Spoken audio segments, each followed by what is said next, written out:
participantes del grupo educativo Capacítate Perú.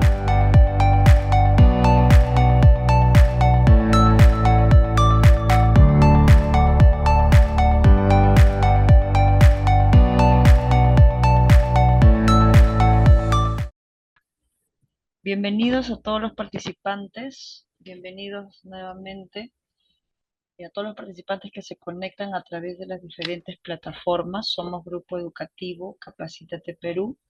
Los saluda Karen Neira. En breve vamos a iniciar esta capacitación. El día de hoy tenemos la primera clase y estaremos viendo la próxima clase también en la siguiente semana. Un saludo a todos los participantes que se conectan de diferentes lugares. Entonces vamos a iniciar con la presentación del expositor, recordándoles que las preguntas las podrán dejar en el chat. Si no se lograra responder sus preguntas a todos los participantes, se realizará en la próxima fecha. Y también recordando a los participantes que se han certificado, que podrán ver en el material que tienen los números del expositor para que puedan realizarle alguna consulta en lo que dura la clase, ¿no? Lo que es desde hoy hasta la próxima semana. Si tienen alguna consulta personal, lo podrán realizar, verificar bien su material, ¿no? Entonces, vamos a iniciar. El curso de hoy es Administración y Gestión Pública, que está a cargo del licenciado Milton Eliseo Alca Gutiérrez, quien tiene la experiencia como especialista y consultor en el Ministerio de la Mujer y Poblaciones Vulnerables.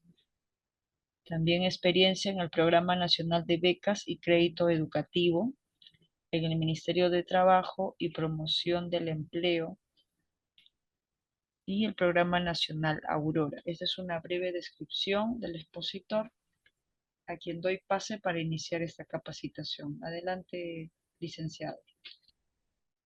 Muchas gracias, Lucía. Agradecer al Grupo Educativo Capacítate por darme la oportunidad de llegar a ustedes y felicitarlos por siempre estar preparándose constantemente, ¿no?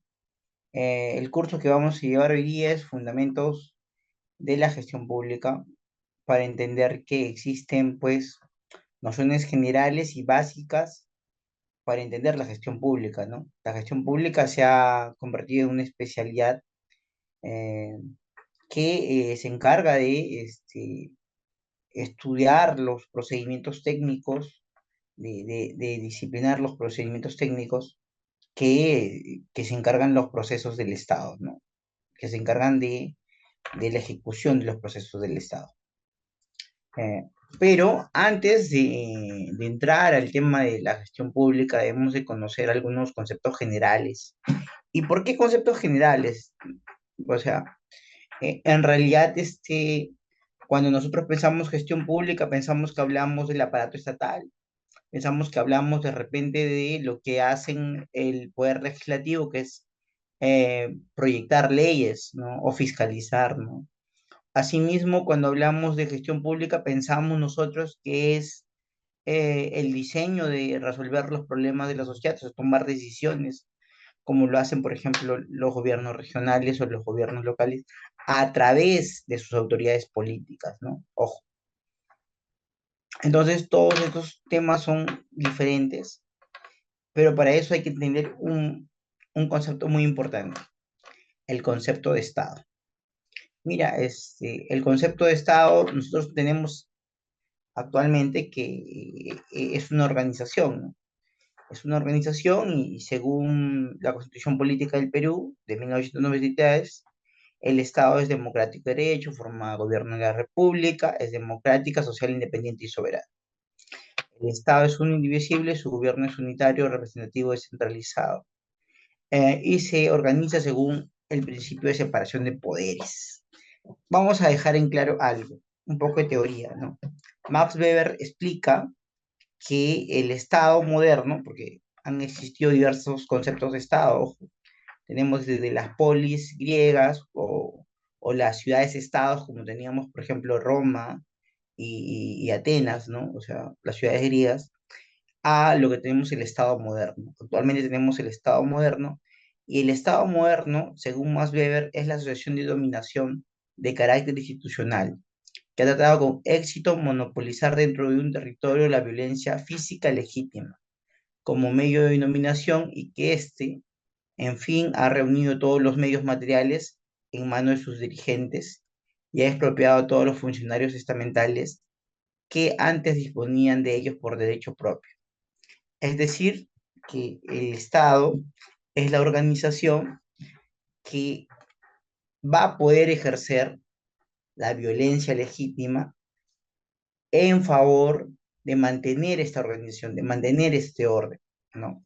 Es decir, el individuo es despojado de uno de sus derechos, ¿no? En pos de poder tener que el resto de individuos, el resto de la organización, sea protegido, ¿no? Ejemplo, ¿no? Cuando un delincuente mata a una persona, la policía o los pueden capturar, incluso en defensa propia pueden defenderse y matarlo, ¿no? Quiere decir que el Estado se defiende y defiende a sí mismo, pero defiende a toda la organización y los que los componemos, ¿no? Que somos los ciudadanos. Porque ellos sí pueden utilizar la violencia legítima a través de, por ejemplo, de la policía, ¿no? Sin embargo, uno como ciudadano, al momento de matar a alguien, está cometiendo un delito y no puede realizarlo, digamos, de la manera libre, ¿no? Es penado, ¿no? Es un delito. Bueno, entonces entendemos de esa forma que monopoliza la violencia legítima para poder defender al resto de la organización del Estado. Entonces, acá vamos a hablar un poco del Estado peruano. El Estado peruano es democrático de derecho, porque se elige, por ejemplo, sus autoridades de forma democrática. En el Perú hay elecciones para elegir el presidente cada 5 años, para los congresistas cada 5 años. Actualmente, pues, la coyuntura nos mueve un poquito más para acá, un poquito menos para allá. Es decir, puede ser que sea menos años, ¿no? Pero es la coyuntural altura política. En la Constitución está que son cada 5 años los mandatos de los presidentes. Y luego tenemos el tema de los gobernadores regionales y los presidentes y los alcaldes, que son cada 4 años, ¿no? Luego tenemos que la forma de gobierno es la república. ¿Por qué?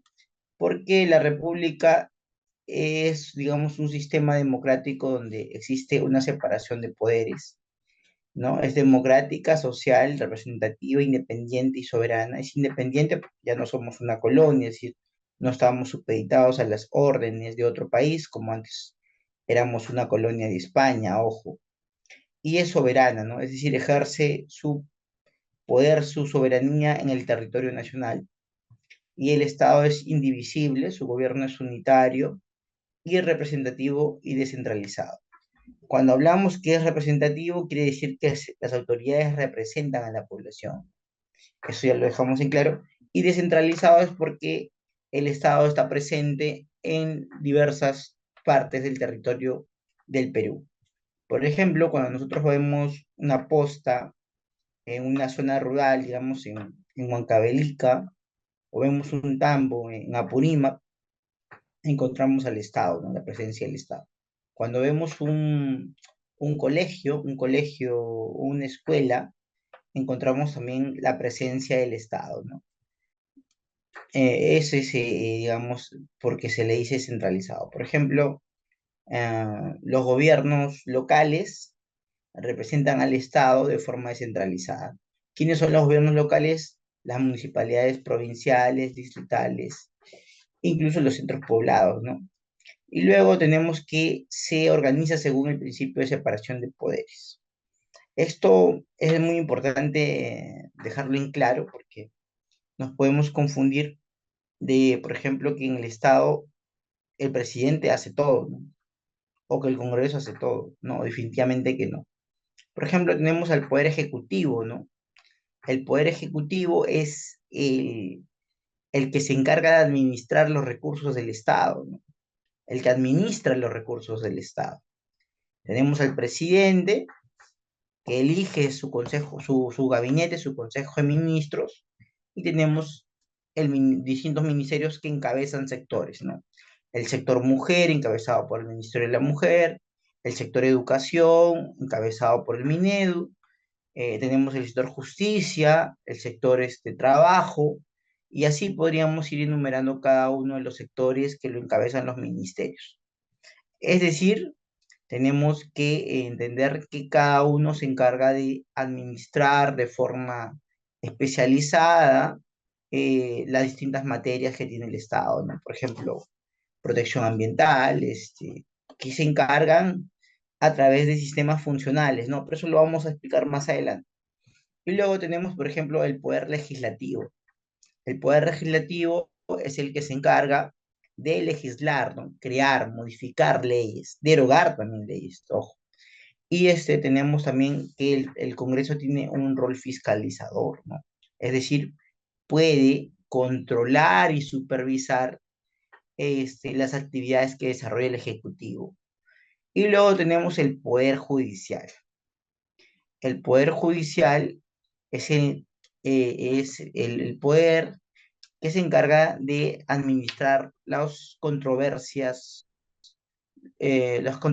jurisdiccionales, ¿no? Es decir, administrar justicia. Entonces, tenemos esos poderes del Estado que están separados, es decir, cada uno hace sus funciones y competencias de forma separada, independiente, sin intromisión de otros poderes del Estado, ¿no? Eso quiere decir que en el Perú existe una independencia en cada una de las actuaciones que tiene el Poder Judicial, que tiene el Poder Ejecutivo y que tiene el Legislativo, ¿no? Sin embargo, también tenemos que entender que a esto se le suman los organismos constitucionalmente autónomos. ¿Qué son los organismos constitucionalmente autónomos? Son aquellas entidades que a través de la Constitución se les ha dado autonomía en diversos aspectos, ¿no? Por ejemplo, tenemos la Contraloría General de la República. La Contraloría General de la República justamente se encarga de realizar las acciones de control a que desarrollan tanto el poder legislativo como el poder judicial, como el poder ejecutivo, ¿no? En tanto al uso adecuado de los recursos del Estado. Ojo, no, tenemos ahí. Y luego tenemos también, pues, por ejemplo, al Ministerio Público, ¿no? El Ministerio Público, hoy en día que está bien conocido, ¿no? Por el tema que han traído a Toledo de Estados Unidos. El Ministerio Público, por ejemplo, es un organismo constitucionalmente autónomo que ejerce o persigue el delito, ¿no? Tenemos el Ministerio Público. Luego tenemos el Banco Central de Reservas, también es un organismo constitucionalmente autónomo muy significativo porque en el Perú se le da una importancia a la política monetaria y se considera que debe ser muy técnica, especializada y sobre todo eficiente, ¿no? Entonces ¿cómo se llama? El Banco Central de Reserva, un organismo constitucionalmente autónomo que por más de 20 años se le ha dado una independencia y digamos que hay ciertos logros importantes que podemos ver, ¿no? Al menos una cierta estabilidad de la moneda del sol peruano. Y luego tenemos, por ejemplo, la Defensoría del Pueblo, ¿no? Justamente ahora están eligiendo al nuevo defensor del pueblo y como podemos ver, el defensor del pueblo pues tiene que ser una persona intachable, íntegra, justamente para que defienda los intereses de la población, los intereses de la ciudadanía, ¿no? Porque no podríamos concebir que exista un defensor del pueblo que en vez de defender los derechos de los ciudadanos, no exija, no se pronuncie por los abusos que, por ejemplo, han cometido las clínicas privadas en esta etapa de pandemia, ¿no? En toda esta etapa de pandemia. Entonces, quiere decir de que el defensor del pueblo no solamente debe de pronunciarse por los intereses de la población. Y luego tenemos otros organismos constitucionalmente autónomos que podríamos seguir enumerándolo y creo que he respondido por cada uno de los más importantes. Sin embargo, existen otros que todavía ah, vamos a señalar más adelante. Luego tenemos que explicar los conceptos generales. Hemos entendido que el Estado es la organización ¿no? Que defiende, organiza, ordena el orden público. Y luego tenemos, por ejemplo, otro concepto que es importante entender, ¿no? Gobierno. Me preguntarán, profesor, ¿gobierno no es lo mismo que Estado? No, no es lo mismo. El gobierno es el centro desde el cual se ejecuta el poder político, llevado a cabo la decisión que toma el poder estatal y puede ser de nivel nacional, regional o local. El gobierno tiene como objetivo lograr el cumplimiento de los objetivos y finalidades del Estado. En el Perú, un periodo de gobierno nacional comprende un periodo de 5 años, el cual es elegido por mandato popular. En otros países como México se ejerce, por ejemplo, 6 años, Brasil 4 y Chile 4 años. Por ejemplo, en México se llama sexenio, ¿no? Actualmente está López Obrador, que es presidente de México. Luego, por ejemplo, está en Brasil, ha llegado Lula, Lula ha vuelto, Lula da Silva ha vuelto a ser presidente de Brasil. Y luego tenemos en Chile a Gabriel Boric, ¿no? Gabriel Boric ha sido dirigente universitario, hoy en día es presidente a sus 37 años de Chile, ¿no? De uno de los países, digamos, con mayor estabilidad y cierta avances económicos muy importantes, ¿no? Entonces tenemos, por ejemplo, a Brasil, Chile, en Colombia está Petro, y digamos existe pues sin duda un sinnúmero de gobiernos que tienen, digamos, en este momento una tendencia de izquierda, ¿no? En Latinoamérica, en Sudamérica sobre todo. Luego hay que explicar los niveles de gobierno. Bueno, ya hemos explicado el gobierno nacional, está presidido justamente por el presidente de la República, en este caso la presidenta Dina Boluarte, y tenemos, por ejemplo, que se rige por su ley orgánica del Poder Ejecutivo, que es más conocido como la LOPE, que es la ley 29158, y su sede de la capital de la República es Lima, ¿no? Y también se rige el tema de quien rige las competencias exclusivas y compartidas es la ley de bases de descentralización. Luego tenemos el gobierno regional, que es elegido y ejercido por el órgano ejecutivo de la región, de acuerdo a las competencias y atribuciones que le otorga la Constitución Política del Perú y la Ley Orgánica de Gobiernos Regionales, ¿no? Y quien hace esta diferenciación de estas competencias son justamente la Ley de Bases de Descentralización. El gobernador regional existe, por ejemplo, en Lambayeque, en La Libertad, en Ica. Ellos se encargan de administrar los recursos que son asignados, ¿no? Ojo, en los gobiernos regionales no captan, digamos, impuestos generales, ¿no? Todo sigue yendo a Lima. Sin embargo, es parte del proceso de centralización que exista una administración interna, digamos, en cada región, lo que digamos decir departamento, ¿no? Lo que es geográficamente departamento. Y luego tenemos el gobierno local. El gobierno local son las municipalidades, ¿no? Que tenemos las municipalidades provinciales y distritales, que lo que ejercen es administrar y brindar servicios y bienes y servicios a una determinada ubicación geográfica descentralizada, ¿no? Tenemos las municipalidades provinciales, que son las provincias, y tenemos las distritales, ¿no?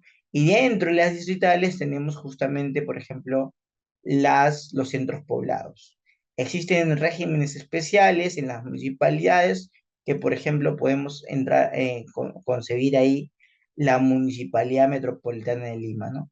La Municipalidad Metropolitana de Lima tiene funciones como una municipalidad, sin embargo, también tiene algunas competencias y algunas funciones de gobierno regional. Es decir, existe existe competencias que tiene la Municipalidad Metropolitana de Lima diferentes a otras municipalidades. Y también las municipalidades de frontera. Estas municipalidades de frontera también tienen, digamos, algunos competencias y funciones diferentes y exclusivas que el resto de municipalidades, ¿no? Bueno, luego tenemos este gráfico que quería explicarles, ¿no? Es un gráfico que para mí me parece muy bonito. Por ejemplo, es una ciudad con un cerro, energía eólica, ¿no? Ahí tenemos los molinos, y tenemos indicadores que van subiendo, ¿no? Ojo, cuando nosotros vamos a hablar de indicadores, muchas veces vamos a decir que los indicadores son para arriba, son buenos, ¿sí? Si hablamos en materia económica, es decir, de crecimiento económico, que el tema que crezca la economía, definitivamente que es muy saludable. Sin embargo, hay indicadores que nosotros no queremos ver que crezcan, sino que decrezcan, ¿no? Que asciendan. Y eso lo vamos a explicar en las políticas públicas. La diferencia entre gestión pública y política pública. Me parece hacer una gran diferencia entre políticas públicas. ¿Por qué? Porque necesitamos explicar que no es lo mismo, ¿no? Cuando nosotros hablamos de política pública, entendemos que es todo lo que los gobiernos deciden hacer o no hacer. Ojo, los gobiernos, ¿ya? Esta es una de las definiciones más difundidas del término que le pertenece a Thomas Day, autor de Entendiendo las Políticas Públicas 2008. En efecto, las políticas públicas remiten las acciones o inacciones de los gobiernos que están dirigidos a solución de problemas de la colectividad. Es decir, si un alcalde decide hacer una pista o decide hacer una, un parque, está tomando como prioridad una acción, una actividad, una infraestructura para la población. Y eso es política pública. Pero si el alcalde decide no hacerlo, también es política pública. Ojo, entendiendo que no ha sido su prioridad. Ok. Como señala también Manuel Tamayo Sáenz, la política pública son el conjunto de objetivos, decisiones y acciones que lleva a cabo un gobierno para solucionar los problemas que en un momento determinado los ciudadanos y el propio gobierno consideran prioritarios. Para Manuel Tamayo Sáenz, dice que es el conjunto de acciones, ¿no? Cuando Tamayo Sáenz habla de esto, lo habla de una forma positiva, ¿no? Es decir, siempre tiene que existir una acción de parte del gobierno. Ojo, cuando Tomás Day dice, es la acción o la inacción, es positivo o negativo. En cambio, Manuel Tamayo dice, tiene que ser una acción, es algo positivo. En determinados ciudadanos en propio gobierno consideran prioritarios. El autor de Análisis de Políticas Públicas, 1997. Bueno, entonces, entendemos eso, que la política pública son las decisiones que toman los gobiernos. ¿Y quiénes encabezan los gobiernos? Las autoridades, ¿no? O sea, el alcalde, el gobernador regional, el presidente de la república. Y hay que entender bien claro que, por ejemplo, lo encabezan con un órgano colegiado, no lo hacen solos. En el caso de una política nacional, lo desarrolla, por ejemplo, y tiene que ser aprobado por decreto supremo, ¿no? Decreto supremo. Es decir, con la aprobación del Consejo de Ministros. Y cuando hablamos de una política regional, tiene que ser aprobada por su Consejo Regional. Cuando hablamos de una política local, que puede ser municipalidad, o provincial o distrital, lo aprueba su Consejo Municipal. Ok. La diferencia entre política pública y gestión pública. Mira, la diferencia es bien clara. La política pública es quienes toman las decisiones para solucionar el problema y la gestión pública pertenece al terreno de la operación. Es decir, el que hace posible la ejecución, la implementación de las políticas públicas definidas por el gobierno y el Estado. La gestión pública está configurada en espacios institucionales y procesos a través del el Estado diseña e implementa políticas, suministra bienes y servicios y aplica regulaciones con el objeto de dar cursos a sus funciones. Ejecuta los medios para lograr y alcanzar el fin colectivo. Esta frase me gusta, esta frase yo la acuñé, ¿no? Si la política pública decide qué hacer, la gestión pública decide cómo hacer, ya que se ocupa de la utilización de medios adecuados para alcanzar un fin colectivo. Las políticas públicas requieren un brazo ejecutor, es allí donde actúa la gestión pública. Es decir, la gestión pública es el brazo ejecutor, es decir, cómo va a lograr que las decisiones se plasmen, se desarrollen y solucionen el problema público, definitivamente. Entonces tenemos acá, por ejemplo, esta es una imagen, ¿no? Tenemos acá, por ejemplo, una, una casa casi caída, ¿no? Es decir, la pobreza, ¿no? Pues la pobreza y la población. Entonces la política pública desarrolla y toma una decisión para resolver este problema. De repente construirlo de nuevo, un bono no, un techo propio, imaginemos. Y luego dice, ah, muy bien, ¿no? Pero hay que contratar a la entidad que le va a construir. Y eso es un tema de contrataciones con el Estado, adjudicaciones. Ah, sí, pero antes de pagarle, hay que hacer una certificación, o sea, una certificación presupuestal. Y para que tenga una certificación presupuestal, tuvo que estar programado un año antes para que sea aprobado en su PIA, ¿no? En su presupuesto institucional de apertura. Entonces tenemos que para que se desarrolle y se ejecute la decisión que tomaron las autoridades políticas, tienen que existir procesos y procedimientos que la gestión pública desarrolla, la gestión pública desarrolla en fin de optimizar y hacer más eficiente los recursos que tiene el Estado, ¿no? Es decir, la gestión pública asegura que no existe un despilfarro de los recursos que tiene el Estado y lo capta a través de impuestos. Entonces, eso tenemos, ¿no? Impuestos, préstamos, venta de cosas, ¿no? Bueno, privatizaciones, lo que antes fue, ¿no? Y luego tenemos acá las políticas públicas, ¿sí? En las políticas públicas vamos a encontrar distintos tipos, distintas clases. Por ejemplo, tenemos las políticas de Estado y tenemos las políticas de gobierno, ¿no? Las políticas de Estado las vamos a identificar en el Perú porque tienen que haber sido determinadas por el Foro del Acuerdo Nacional. Y vamos a explicar más adelante qué es el Foro del Acuerdo Nacional, ¿no? La diferencia en las políticas de Estado es que las políticas de Estado se van a desarrollar permanentemente, perennemente. Es decir, no deben de, digamos, ser interrumpidas en un periodo de gobierno. Y para eso se ha llegado a un acuerdo hace mucho tiempo, donde el Estado y quien lo fundó, justamente ahora está siendo juzgado, ¿no? Que es Alejandro Toledo, el que creó bueno, que presidió el Foro del Acuerdo Nacional. Y luego tenemos, por ejemplo, em, las políticas de gobierno, ¿no? ¿Cuáles son las diferencias? Las políticas de gobierno, como bien claramente lo dice, pertenecen a la ejecución en un periodo de gobierno que son 5 años. Tenemos, por ejemplo, que las políticas de Estado hacen seguimiento, tienen que ser, digamos, tienen que ser seguidas, tienen que ser monitoreadas por el CEPLAN, ¿no? Y el CEPLAN es el Centro Nacional de Planeamiento Estratégico, que hace seguimiento a las políticas de Estado. Esto lo define el Decreto Supremo 029/2018 PCM, y tenemos, por ejemplo, luego las políticas de gobierno. Vamos a ir más por acá. Hagas algunas fotos del Foro del Acuerdo Nacional. Tenemos el Foro del Acuerdo Nacional, que es un ente tripartito. Fue creado el 17 de octubre del 2002, ¿no? Mediante decreto supremo.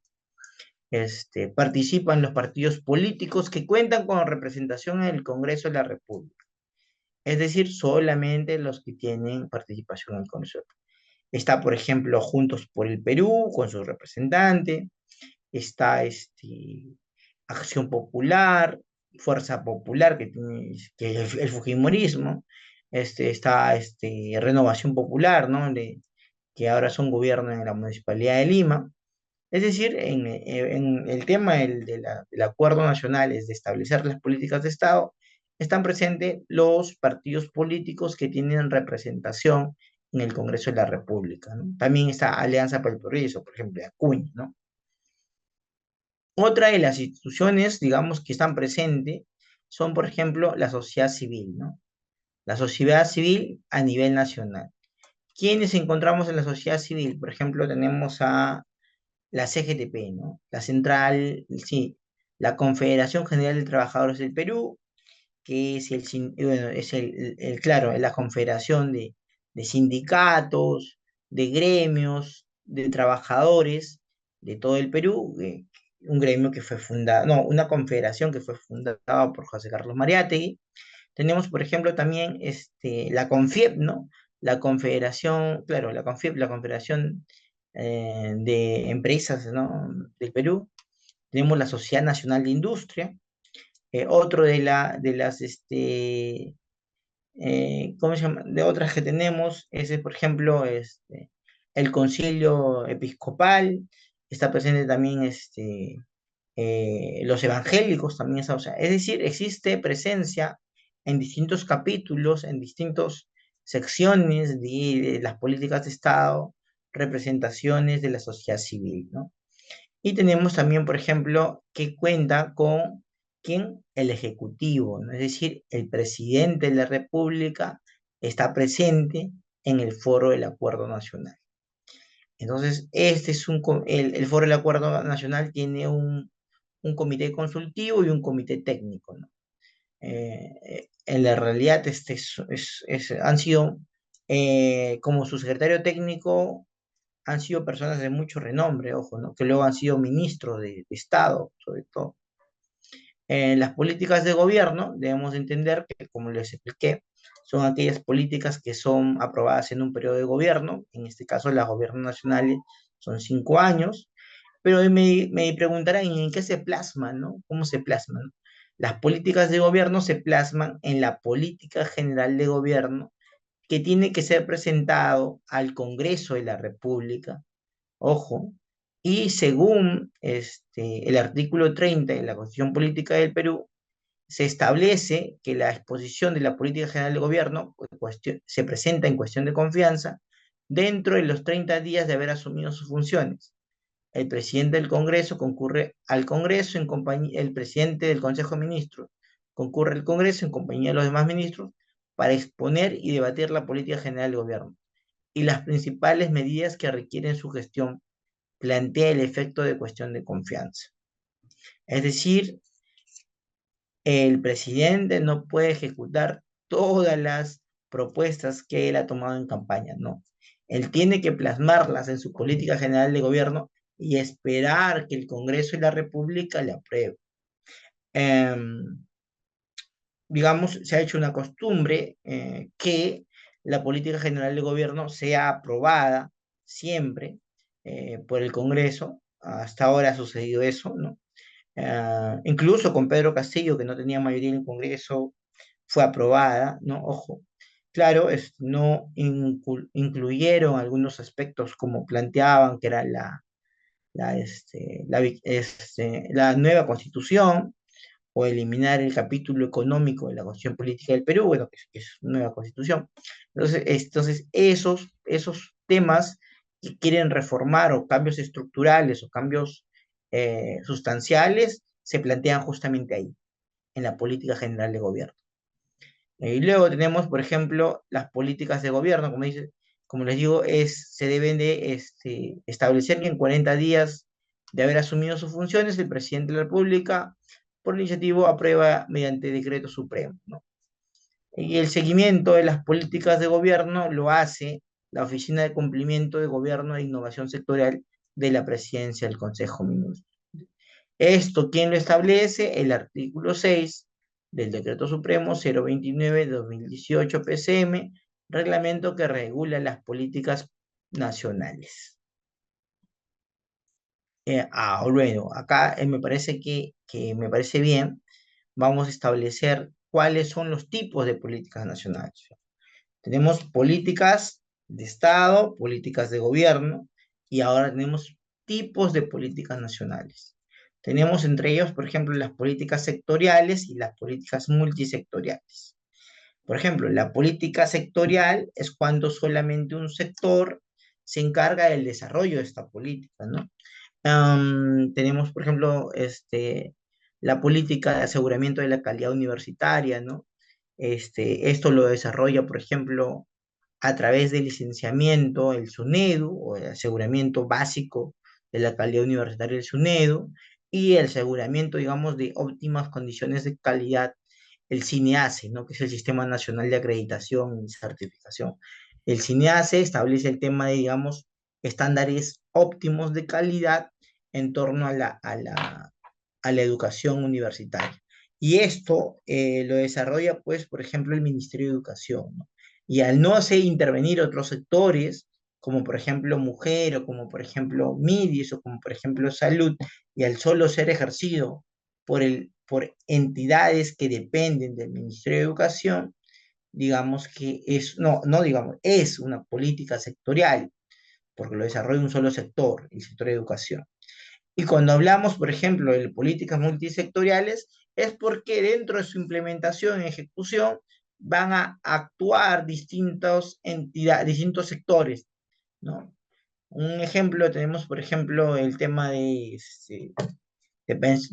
digamos, por ejemplo, el tema de mujer, la, la transversalización del enfoque de género o la política de igualdad, claro, la política de igualdad de oportunidades de las mujeres, la desarrolla, por ejemplo, tanto el Minedu, tanto el Ministerio de Salud, o tanto el Ministerio de la Mujer, ¿no? Que es el ente rector.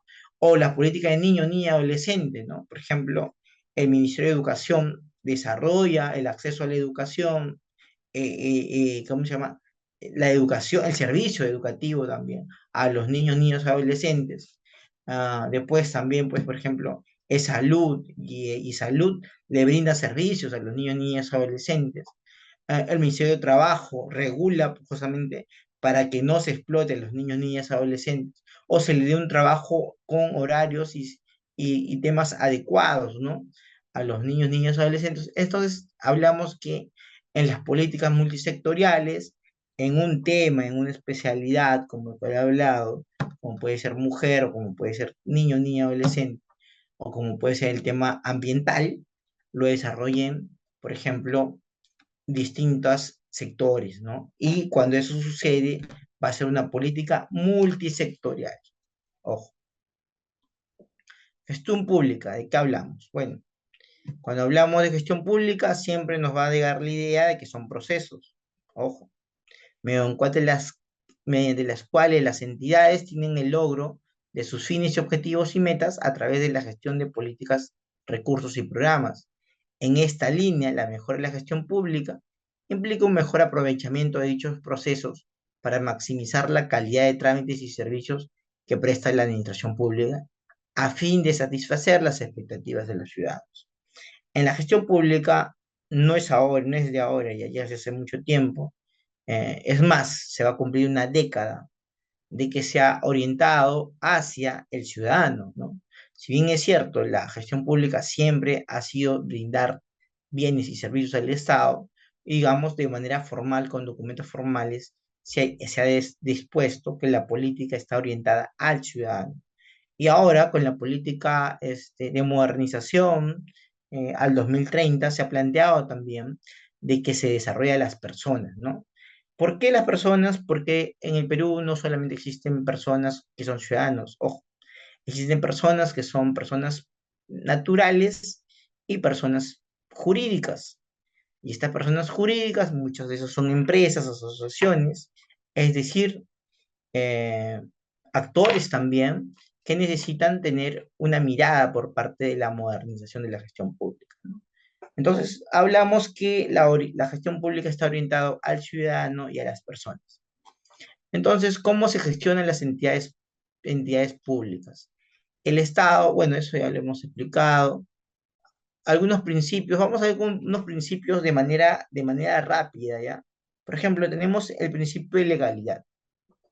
Mira, el principio de legalidad es la prevalencia de la ley sobre cualquier actividad o función del poder público, es decir, que la ley está encima de todo.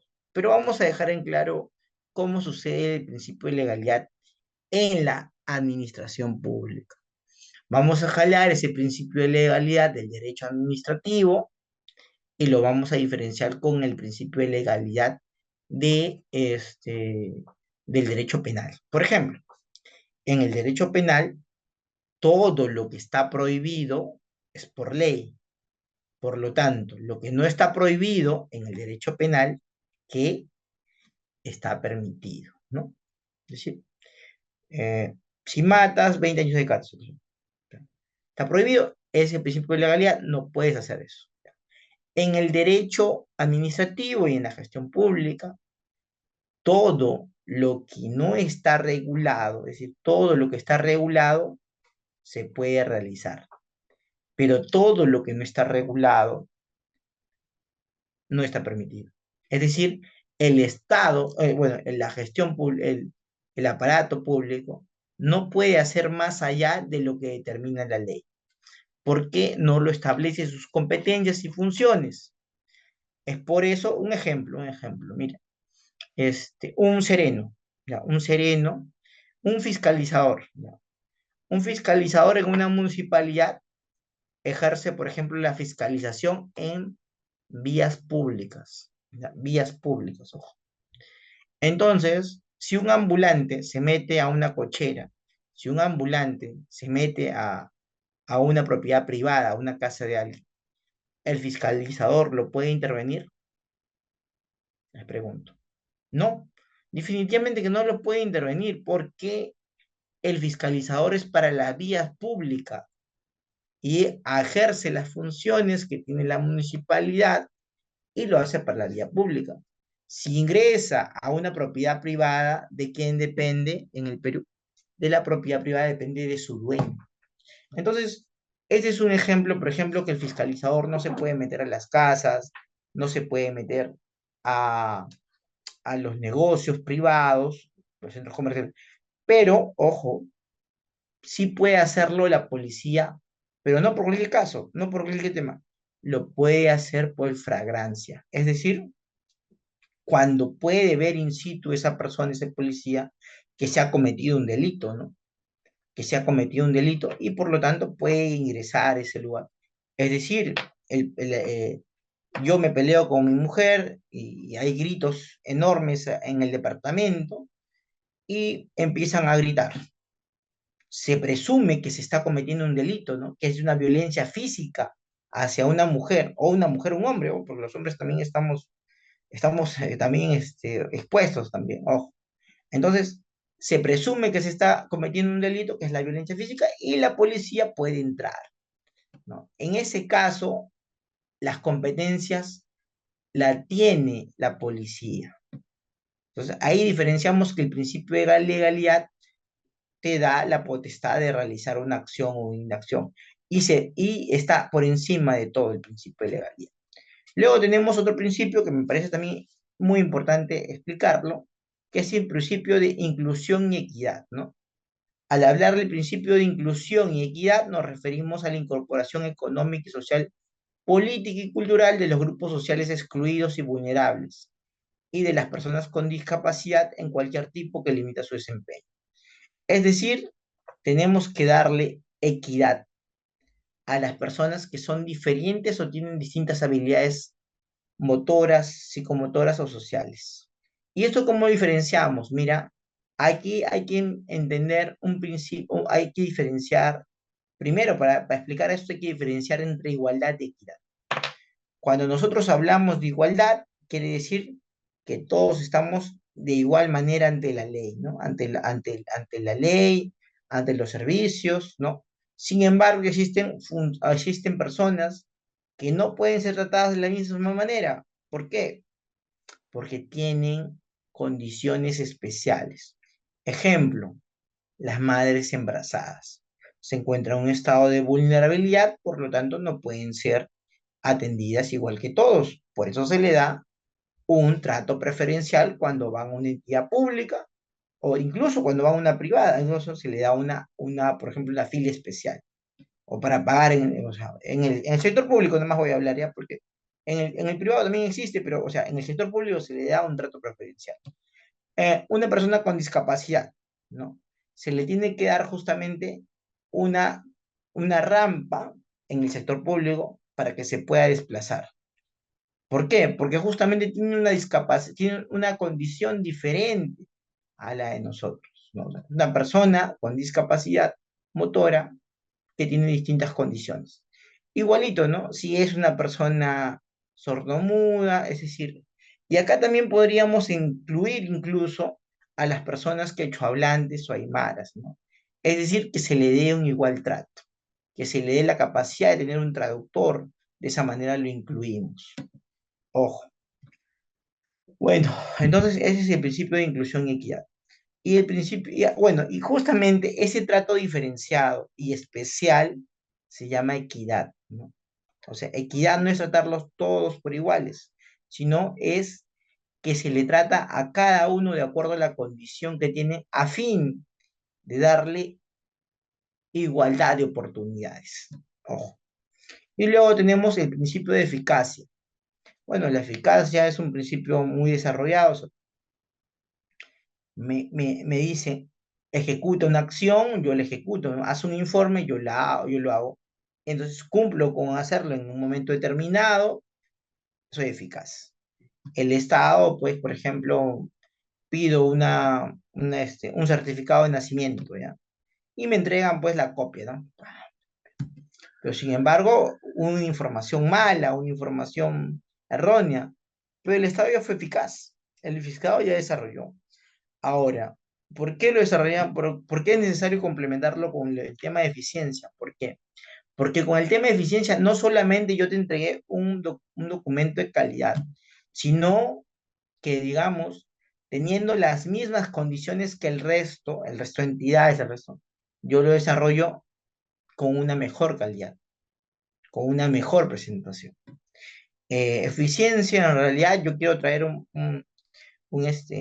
ese concepto lo traigo de Pareto, ¿no? Pareto define el tema de eficiencia como aquellas, digamos, resultados que tienen las personas, bueno, las organizaciones, las personas, teniendo en cuenta que partieron de una misma condición, de la misma cantidad de recursos, de la misma, tuvieron todos las mismas condiciones, los mismos recursos, sin embargo, lo hicieron mucho mejor, ¿no? Entonces, eso es un tema de eficiencia. Y luego tenemos el principio de simplicidad, ¿no?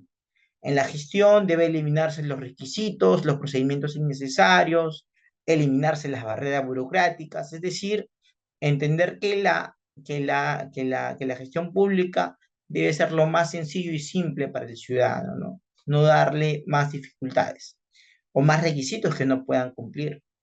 Bueno, hay otros requisitos como por ejemplo la predictibilidad, que es brindar información veraz, completa, confiable y oportuna, ¿no? Tenemos el de continuidad, rendición de cuentas, prevención, celeridad, ¿no? El de celeridad es importante, ¿no?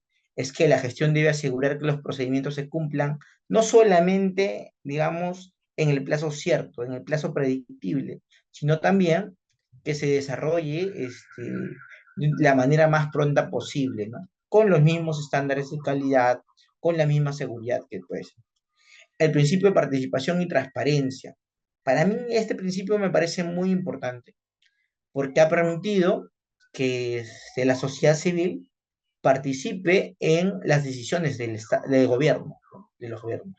Por ejemplo, un gobierno local llama a presupuesto participativo y este principio de participación justamente se basa en eso. Esa acción, ese mecanismo de participación ciudadana se basa en este principio, ¿no? Y el tema de transparencia, por ejemplo, tenemos el tema de acceso a la información pública, que todo ciudadano puede pedir información a los actos que han desarrollado o que motivaron una decisión o un acto administrativo por parte del Estado. Y tenemos el principio de organización, cooperación e integración, que es ese principio nos permite observar a la gestión pública como una matriz cíclica dispuesta a orientar y dar soluciones de apoyo, de actuar de manera eficaz, de forma más unida, ¿no? Acá podemos, por ejemplo, mm, citar, no, podemos, por ejemplo, dejar en claro que basado en este principio tenemos, por ejemplo, la interoperatividad del Estado, ¿no? Antes el Estado, por ejemplo, te pedía una consulta RUC, ¿no? Tú presentabas un trámite, te decía, ¿sabes qué? Fotocopia tu DNI, fotocopia en consulta RUC. Entonces, tenías que entrar a la página SUNAT, tenías que ver tu RUC, tenías que imprimir la ficha de consulta RUC, tenías que sacarle fotocopia a tu DNI y tenías que ponerlo en el trámite que estabas pidiendo. Hoy en día no.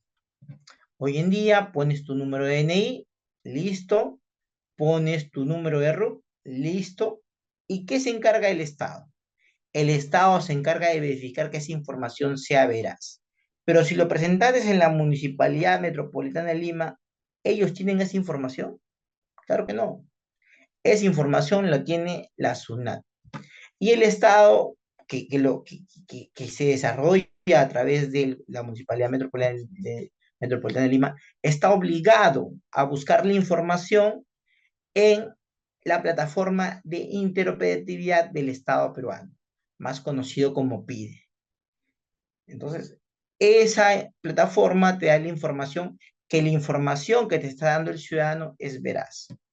Bajo ese concepto de principio de organización, cooperación e integración, por ejemplo, tenemos el tema de la plataforma de interoperabilidad que intercambia información de RENIEC, de SUNAT, de SUNAR, del Ministerio de Interior, que es antecedentes penales, del Poder Judicial, antecedentes penales, policiales, judiciales. O sea, tenemos que esta plataforma que la maneja el Estado comparte información desde sus distintas entidades. ¿Ok? Y bueno, tenemos luego los sistemas, ¿no? Me parece muy importante hablar esto de los sistemas. Tenemos dos tipos de sistemas, los sistemas funcionales y los sistemas administrativos. En primer lugar, vamos a hablar del concepto de sistemas.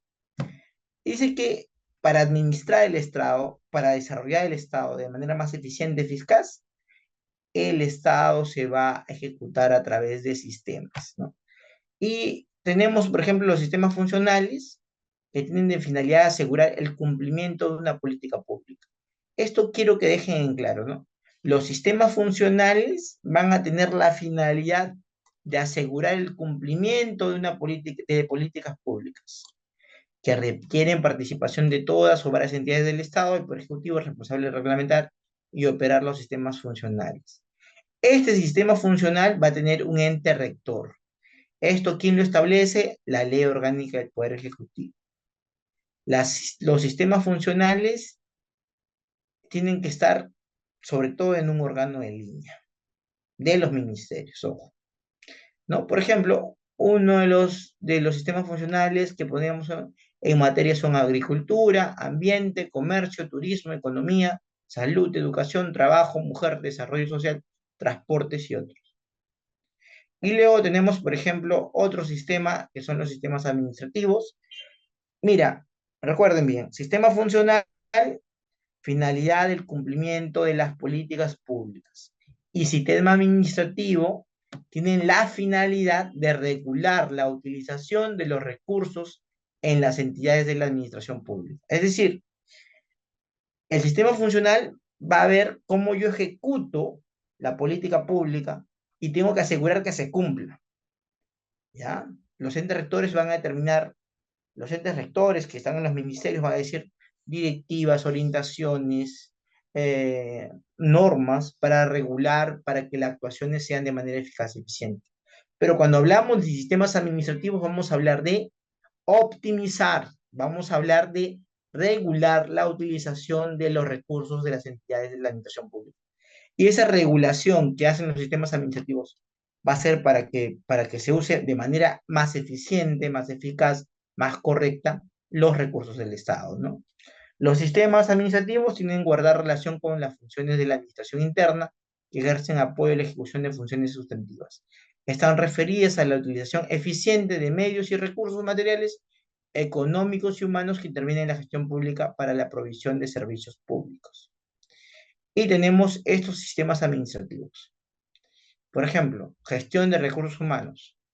Ustedes han escuchado hablar de la Autoridad Nacional de Servicio Civil, es decir, la autoridad que se encarga de regular, incluso de resolver controversias en instancia administrativa de los servidores públicos, ¿no?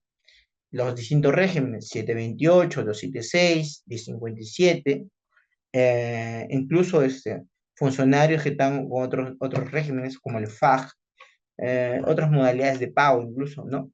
Y tenemos, por ejemplo, claro, y acá está en el sistema de recursos humanos, hay distintos subsistemas, si no me equivoco son 7.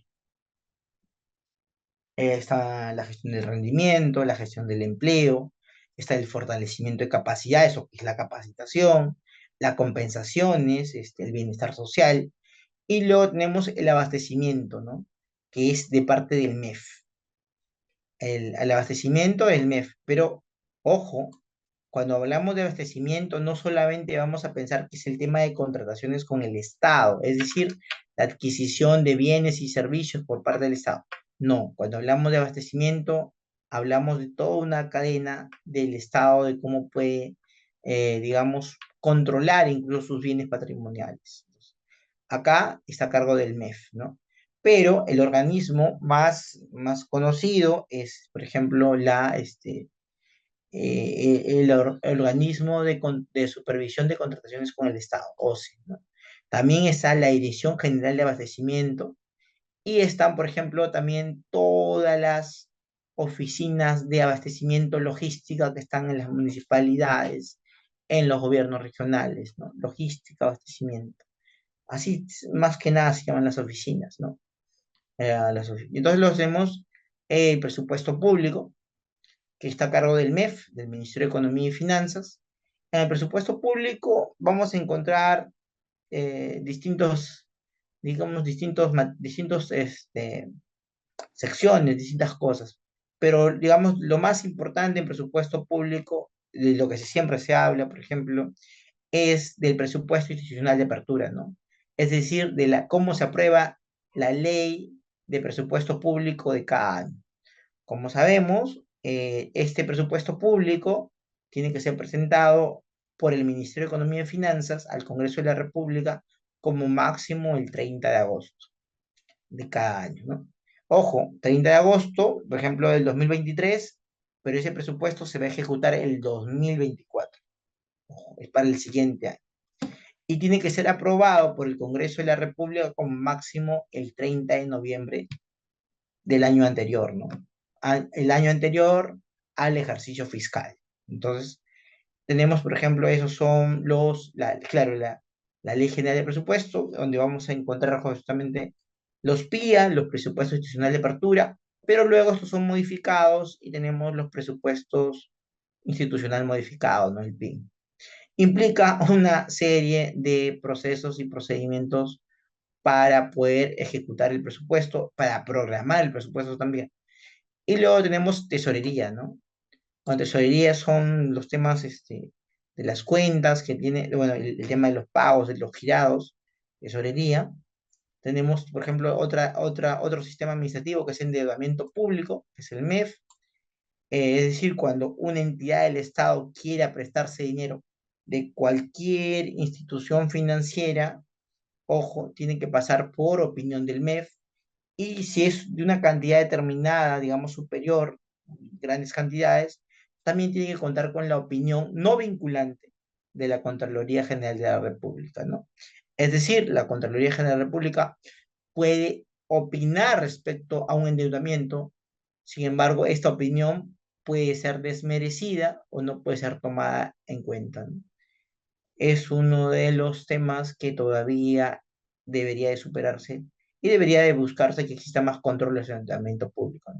Tenemos luego el tema de contabilidad, el tema de sacar las... Bueno, en realidad contabilidad son tesorería y contabilidad son los sistemas más matemáticos y financieros que tiene la administración pública, ¿no?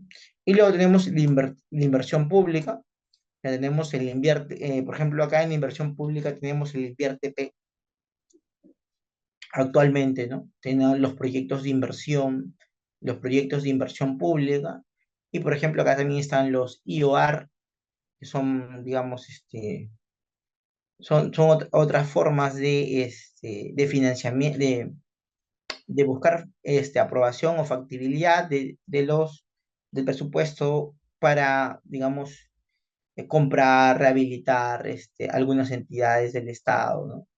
Tenemos, por ejemplo, también la inversión pública que antes pues era, digamos, un poquito más engorroso, un poquito más difícil, bueno, así lo decían los alcaldes, porque tenían el Sistema Nacional de Inversión Pública, el SNIP, ¿no? Y que también era parecido con un tema de banco de proyectos.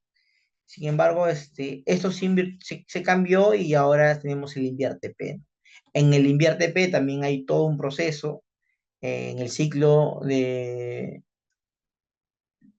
tener esta aprobación es tener, por ejemplo, banco de proyectos para que se puedan ejecutar y mejoren sobre todo la infraestructura que tiene, esa brecha de infraestructura que tiene el Perú en distintos lugares. Luego tenemos el planeamiento estratégico.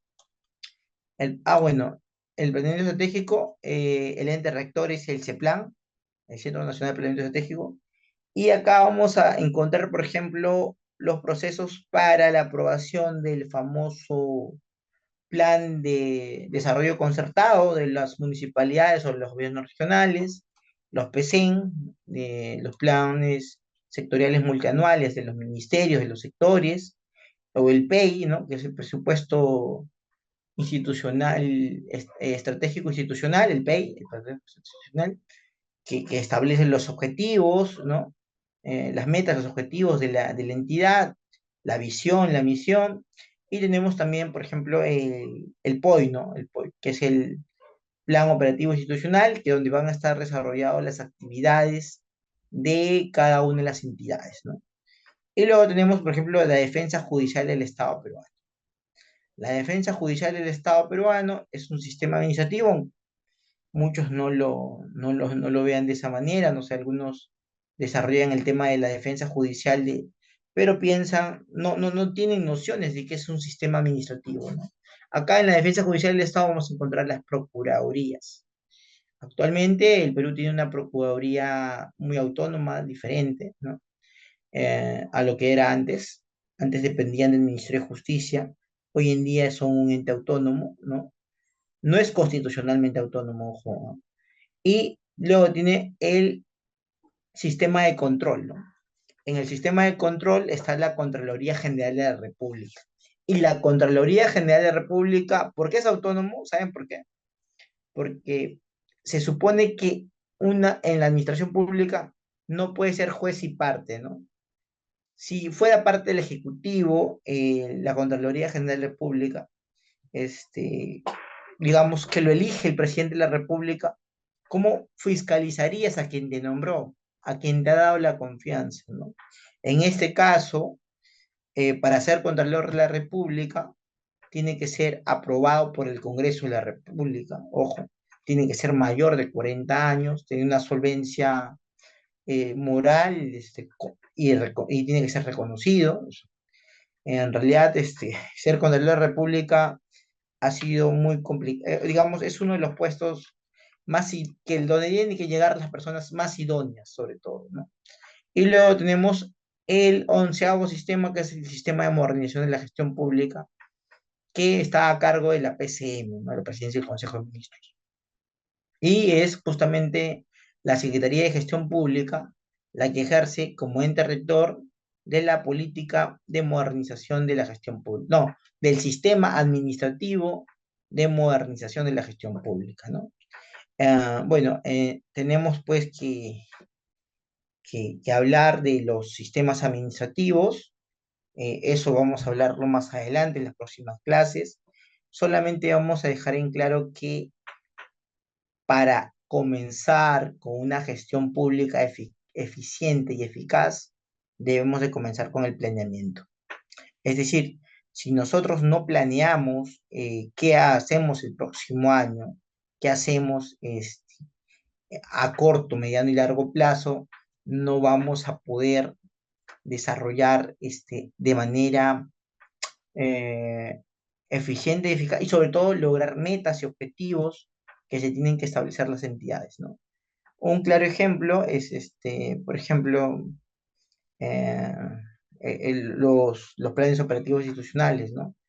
Pero más que eso es que en la política, en la política nacional de modernización de gestión pública al 2021, que se aprobó con Decreto Supremo 04/2013 PCM, es decir, la política anterior, que se complementa con esta política actual de modernización de gestión pública, explica como primer pilar que el primer pilar es políticas públicas, planes estratégicos y operativos, ¿no? Es decir, te marca la pauta de cuál deben ser los pasos a seguir para modernizar la gestión pública.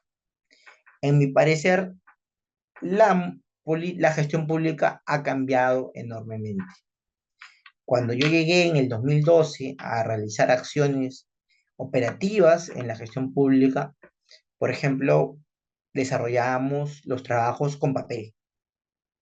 Actualmente en el gobierno nacional, en su mayoría de entidades, no se utiliza el papel, se utiliza la firma electrónica. Es decir, ya no se consume papel en inmensas cantidades. Cosa que sí todavía podemos ver en los gobiernos regionales, en los gobiernos municipales, pero este tema del papel, del cero papel, del gobierno electrónico, del gobierno digital, está llegando poco a poco, ¿no? Va a llegar poco a poco. Y tenemos pues justamente que antes, en su mayoría de las entidades del gobierno nacional, teníamos que hacer el trámite de forma presencial, ¿no? Es decir, teníamos que ir hasta la misma municipalidad a establecer un oficio, una carta, teníamos que presentarlo por mesa de partes. Hoy en día, la mayoría de municipalidades, en Lima sobre todo, tienen una mesa de partes digital, ¿no? Las UGELs tienen mesa de partes digital. Tienen formatos únicos de trámites digitales, ¿no? Las entidades del gobierno nacional también tienen formatos únicos digitales, ¿no? Es decir, ya no es necesario gastar tu pasaje o tu gasolina y desplazarte hasta otros lugares. Podemos ver que ahí hay un ahorro de tiempo, un mejor servicio para el ciudadano. O sea, no solamente eso, ¿no? Ahora existe, por ejemplo, el PIDE, ¿no? La plataforma de interoperatividad, ya no te piden DNI, copia de DNI, ya no te piden copia de consulta RUC o copia de alguna información que la entidad ya lo tiene, ¿no? En las universidades te pedían antes, por ejemplo, constancia de no adeudo a la, a la biblioteca, constancia de no adeudo económicamente a todas las entidades, ¿no? Y de nuevo para otros trámites se lo volvían a pedir y pedir. Eso, por ejemplo, se ha eliminado, ¿no? Enormemente. Y se lo digo porque yo tengo la casualidad de tener dos títulos, no, 2 grados universitarios y haber desarrollado en uno un procedimiento con papel, con un expediente físico, y el otro con un expediente electrónico, ¿no? Un expediente digital. Y se pueden notar muy notoriamente los beneficios que te da esto, ¿no? Eh, y bueno, eso es lo que les quiero transmitir. En la próxima clase vamos a explicar los sistemas administrativos que tiene la gestión pública. Lucía.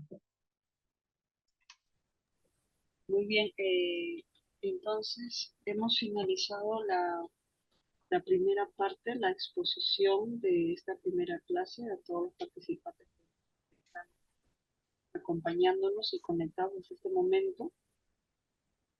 Vamos a leer las preguntas que nos hayan dejado. Si hubiera otra consulta, la vamos a culminar en la próxima clase, no se preocupen. Igual vuelvo a indicar a los amigos que se han certificado, pueden verificar en su material los datos del expositor para alguna consulta previa.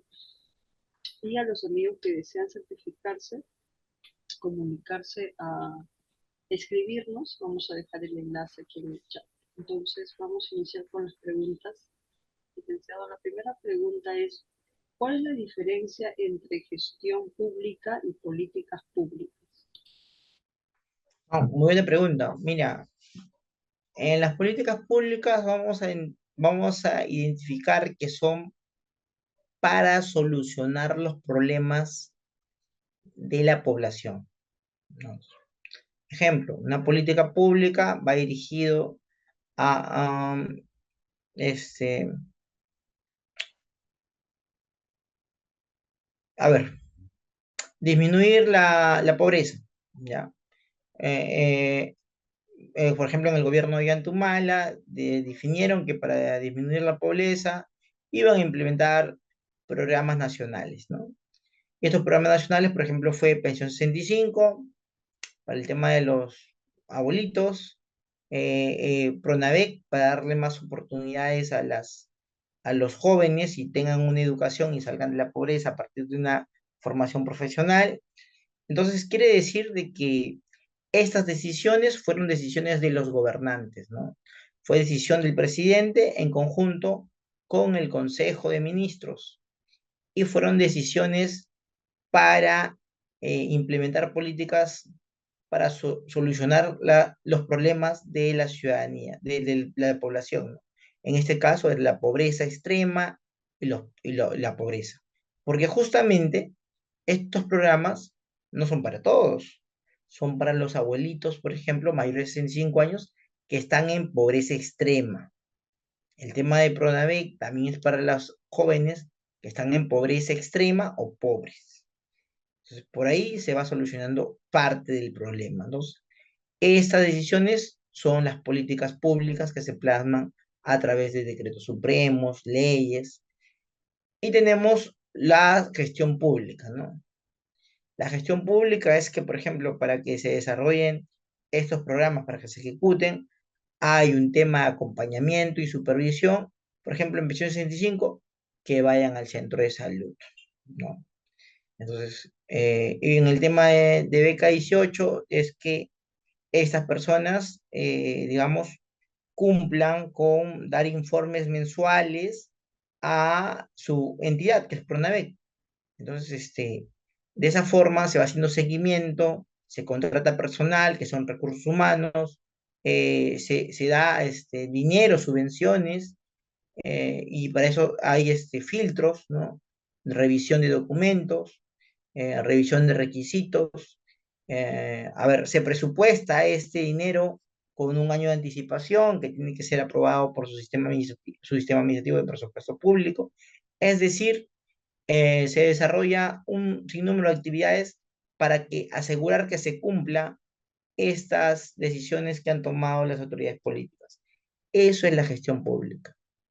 La gestión pública es todo aquello que coadyuva a lograr el cumplimiento de las decisiones, ¿no? Es decir, son los que ejecutan, los que desarrollan, los que implementan, que se puedan cumplir cada una de las políticas públicas que se han desarrollado. ¿Alguna otra pregunta más, Lucía?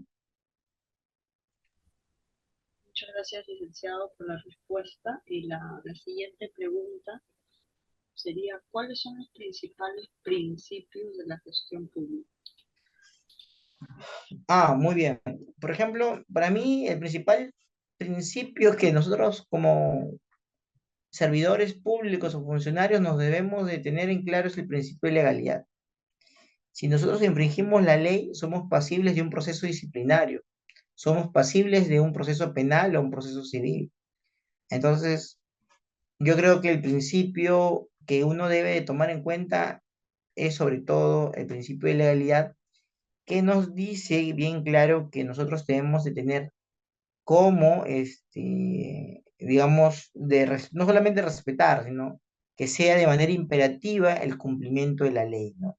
Si vamos en contra de la ley o de las leyes, de las leyes, vamos a eh, incluirnos en problemas. Y otro de los principios que también me parece muy importante es el de competencia.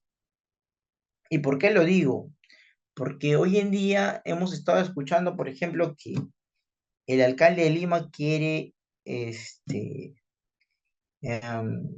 alcalde de Lima quiere tener la administración de la educación pública en Lima, ¿no? Los colegios públicos. Y bueno, ¿no? O sea, nosotros nos preguntamos, ¿no? Si están en las condiciones de realizarlo, ¿no? Actualmente, las competencias no la tiene la Municipalidad de Lima, la tiene el Ministerio de Educación a través de las UGELs. Hay la UGEL 01, la UGEL 02, la UGEL 04, la UGEL 05. Entonces, estas UGELs dependen del Ministerio de Educación en Lima. En regiones lo desarrollan las direcciones regionales de educación.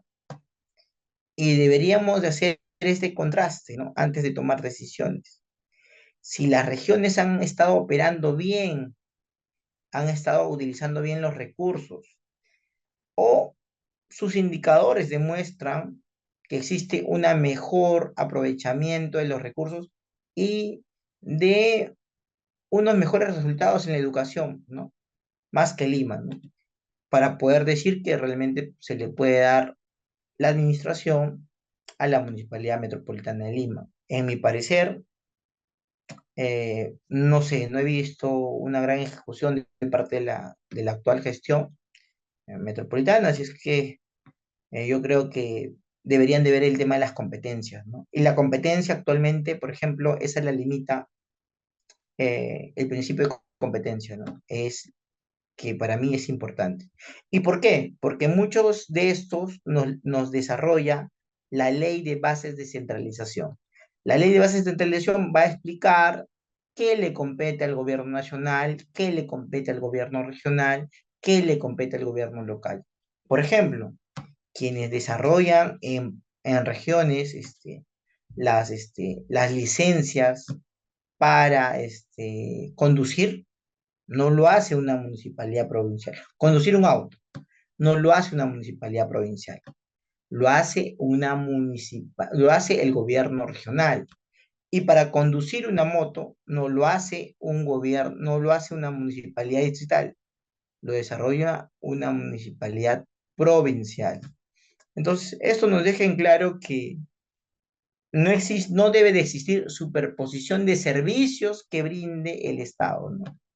Es decir, siempre va a existir una entidad especializada que puede ser no solamente de manera sectorial, sino también puede ser intergubernamental, que nos brinde el servicio. Y cuando hablamos de intergubernamental, hablamos de niveles de gobierno: gobierno nacional, gobierno regional y gobierno local. Y cuando hablamos intersectorial, vamos a hablar de los ministerios, de los sectores como mujer, ambiente, desarrollo social, ¿no? Inclusión, desarrollo e inclusión social. Entonces, esa es la forma de determinar las competencias exclusivas y compartidas que se desarrollan en la gestión pública. ¿Alguna otra pregunta, Lucía? Muchas gracias, licenciado. Eso sería entonces todo por hoy. Gracias a los participantes que se han mantenido conectados. Cualquier duda o consulta van a poder realizar los asesores también. Y estamos en contacto para la siguiente clase.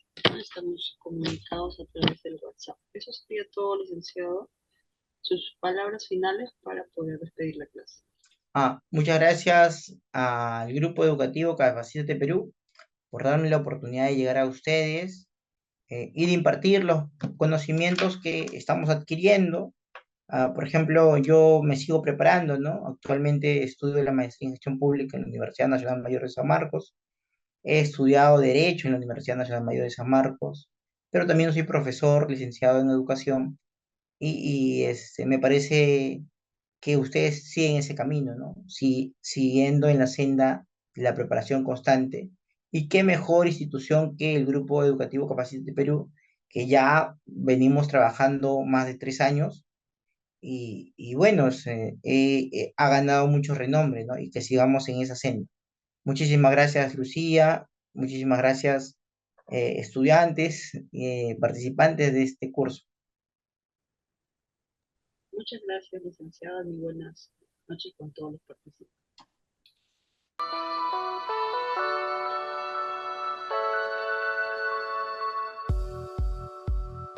Hola, te saluda Geraldine del Grupo Educativo Capacítate Perú. En esta ocasión les tenemos un breve tutorial donde les ayudaremos a ubicar rápidamente desde su correo Gmail sus documentos del material y certificado. Comencemos. Para buscar el material, dirígese a la sección de Buscar correo.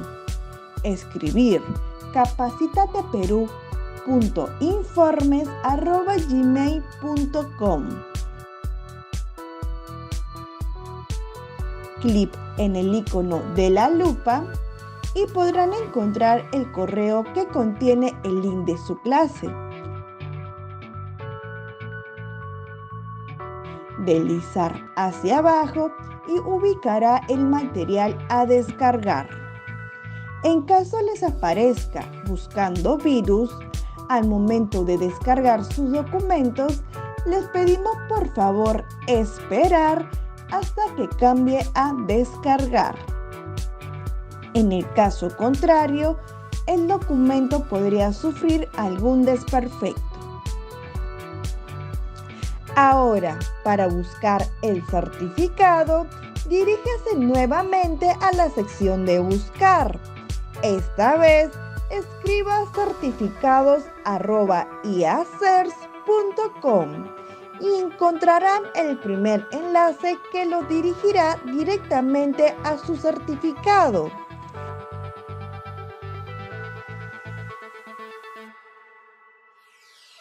Podrán visualizar y descargar dicho documento en archivo PDF o imagen, así como la opción de compartir en su cuenta de LinkedIn.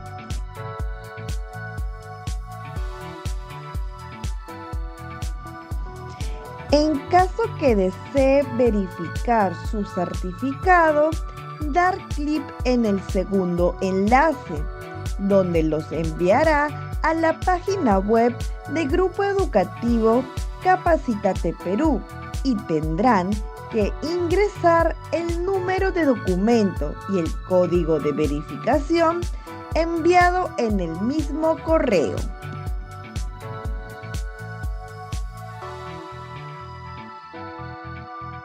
Verificar sus datos que sean correctos. Muchas gracias por su atención y nos vemos en más capacitaciones.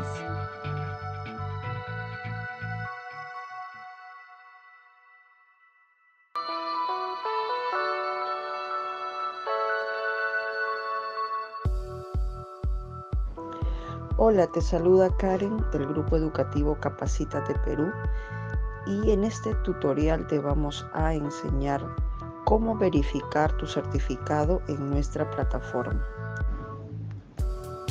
La primera opción es escanear el código QR que tienes en el certificado y la verificación es automática. Segunda opción, si no cuentas con un dispositivo para escanear el código QR, haces clic en el link de nuestra plataforma enviado a tu WhatsApp. También puedes encontrar el link en la parte inferior del código QR que aparece en tu certificado. A través de ese link podrás ingresar a nuestra plataforma. Luego ingresas el número y código que aparece en tu certificado.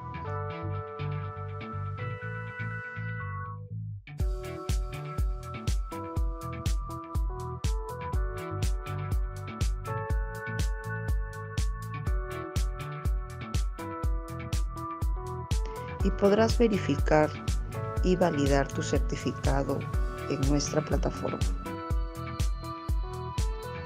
La tercera opción es remitirnos al siguiente correo consultas@capacitateperuvirtual.com una carta simple u oficio y adjuntar el certificado.